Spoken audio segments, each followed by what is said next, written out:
Nate's job. I was going to make a joke and say I couldn't remember Dan Lee's name, but your name is too easy to remember. So Dan Lee, who's the co-founder of Rememorate, which is an app to help you remember people's names. Dan. All right. And I'm the last one before the fireside, so thanks for hanging in there, everybody. So I'm Dan Lee, co-founder of Rememorate. Quick show of hands, how many of you are terrible with names? That's me as well. How many of you are awesome with names? Remember everybody. We got one. That's pretty good. So yeah, I'm the co-founder of Rememorate. My last company was an event technology company, so I've been to hundreds of events all over the country.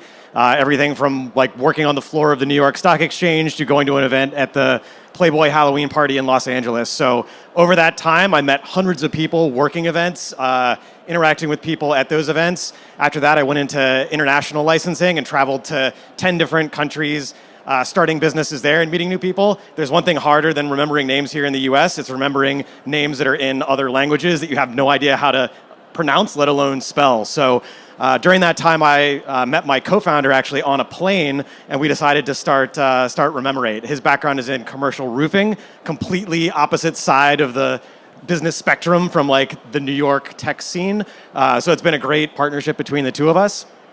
And at its core, Rememorate is really just an app to help you remember people's names. So we do that by combining kind of tried and tested psychological techniques with just simple and basic tech tools. So our goal is to make this as easy and fast to be able to use. So how does it work? Before we get into that, the average number of people that you can remember at a time is called the Dunbar number, and that's 150.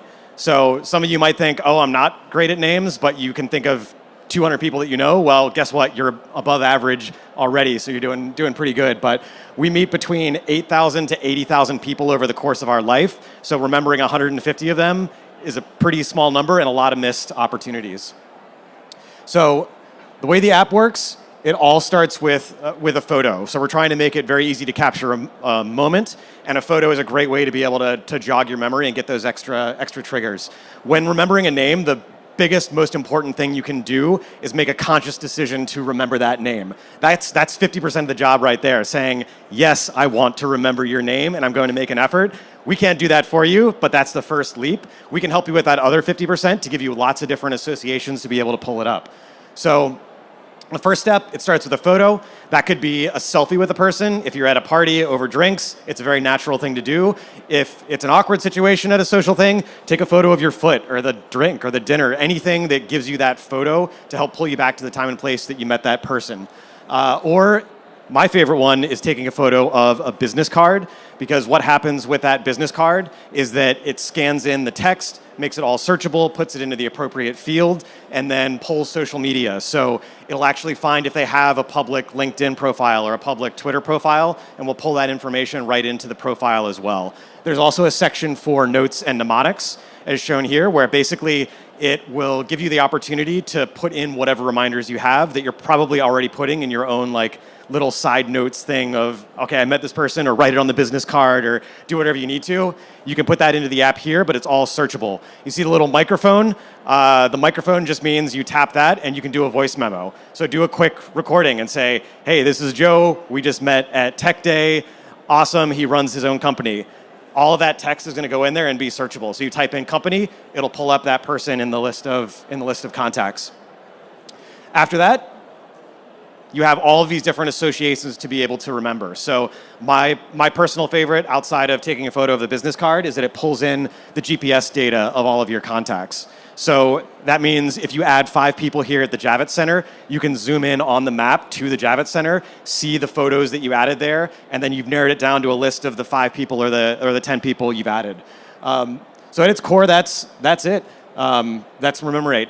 We're just trying to build simple tools to help you remember the important people that you meet. Our app's out on both app stores. It's a free download for the consumer version. And then at Tech Day, we're launching an enterprise version. So we have 2 companies so far, and we're accepting some more companies into our pilot to do CRM integration. So take all of the people you've added, all of the information that's in the app, and then be able to sync it up with your Salesforce or your HubSpot or whatever your company is using for the CRM. So if you're interested in that, find me. I'm at booth 462 or dan@rememorate.com. Thanks, everybody.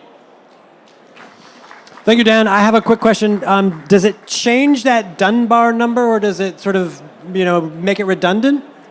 Well, it depends on the person. We do have a little section that actually gives your own personal counter Right. to say how close you are to the Dunbar number. So for the consumer version, it's basically free to get you to the Dunbar number. And then once you're above average, that's when we begin some mission-aligned pricing.